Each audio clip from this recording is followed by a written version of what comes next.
It followed pretty much the same script as the previous debates with, as you say, plenty of mudslinging on both sides. So Bolsonaro once again called Lula the head of a criminal gang.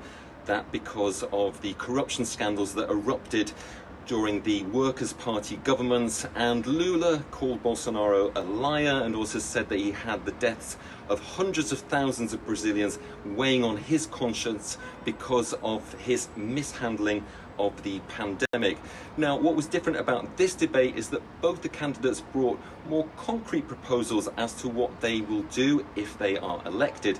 So Lula said that he will invest more in education. He will also tighten gun controls. They've been relaxed a lot under Bolsonaro's government, and that he would reduce deforestation in the Amazon and also protect indigenous lands from invasion.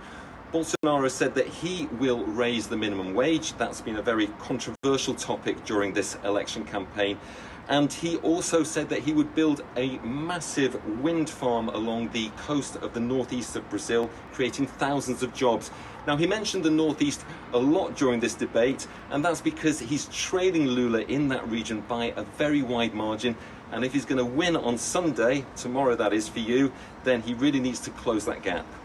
He repeats those allegations of electoral fraud in the Brazilian electronic voting system very, very often. It's like a mantra, and this time it's one of his two politicians' sons, Flavio Bolsonaro, that has taken to social media to say that his father is the victim of the biggest electoral fraud ever.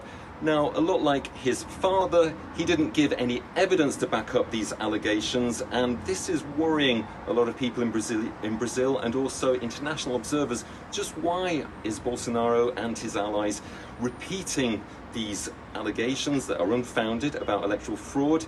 They fear that it may be so that if he does lose on Sunday, he has an excuse to try and cling on to power, just like Trump tried to do a couple of years ago in the US. Now, as to whether he's going to win or lose, it's anybody's guess at the moment. The polls do put Lula about 4 or 5% ahead of Bolsonaro at the moment. However, they got their predictions so badly wrong after the first round that no one is really putting much faith in them. As I said, at the moment, Lula is on about 49%, according to opinion polls, compared to Bolsonaro's 44%. So a small margin, about the same margin that Lula won by in the first round.